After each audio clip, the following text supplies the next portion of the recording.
Golf GTI enthusiasts congregate in a field in Austria and they talk about fuel injection and wear jumpers with GTI on them, and frankly I'd rather blowtorch my nipples off, but Volkswagen every year sends them a little present, a concept car of some kind, to say thank you for your loyalty. This year though, disaster. Volkswagen forgot. 8 weeks to go. They had to build something, anything, to keep the fans happy. Luckily, Volkswagen owns lots of other car companies. Bentley, Bugatti, Lamborghini, Skoda, Audi and Seat. So they had a big bin to rummage around in for parts. What they did then, with the clock ticking, was take the rear axle and brakes from a Lamborghini Gallardo, the twin-turbocharged W12 engine from a Bentley Continental, and the rear subframe and sort of floor from an Audi R8. And then they put all these bits and pieces in the body of a Golf. And here it is. It's called the GTI W12, and unlike most concept cars, it actually works. Sort of. As you'd expect with a car made so quickly, there are one or two issues. The paddles here on the steering wheel for the gearbox, they don't work. These switches here, they don't work. Sat-nav does work, but thinks it's in Germany. And these heating and ventilation knobs here, they're not connected to anything. So I'm very hot. The 6-litre, 640 horsepower, 12-cylinder engine, though, that works just fine. As a result, this car will get from 0 to 60 in 3.5 seconds. And it will keep on accelerating all the way to 202. To contain all the power and the fury, the W12 is 6 inches wider and 3 inches lower than a normal Golf. The roof is made from carbon fibre. The tyres sit like smears of paint on the wheels, and the engine is where you'd expect to find the back seats. To cool it, there are massive intake vents in the sills. That's why the bottom of the car is swollen, like your granny's ankles.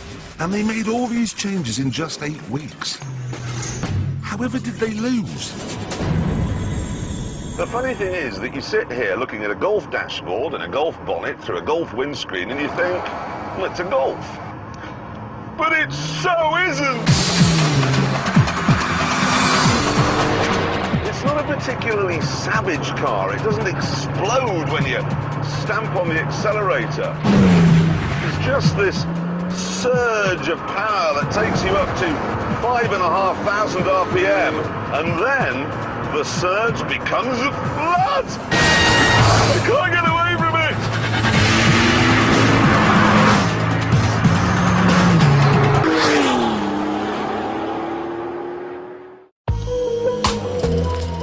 it! It is an insane car, this.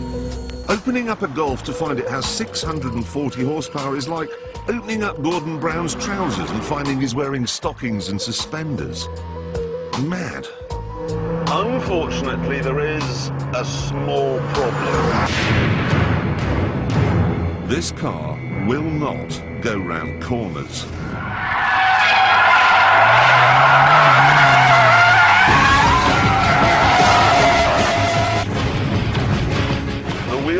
Is short and it's rear-wheel drive, so you have to be extremely gentle. You have to treat all the controls like they're made of glass.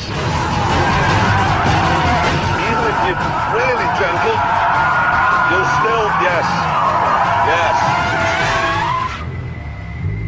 you'll still end up coming out of the corner backwards, like that. I meant that.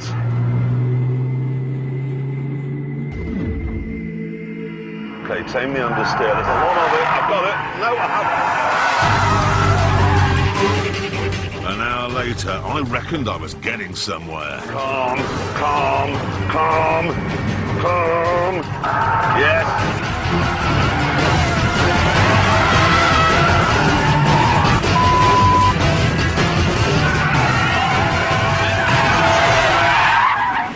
That doesn't work either. I think the kindest thing I can say about the brakes and the suspension is they're not finished yet.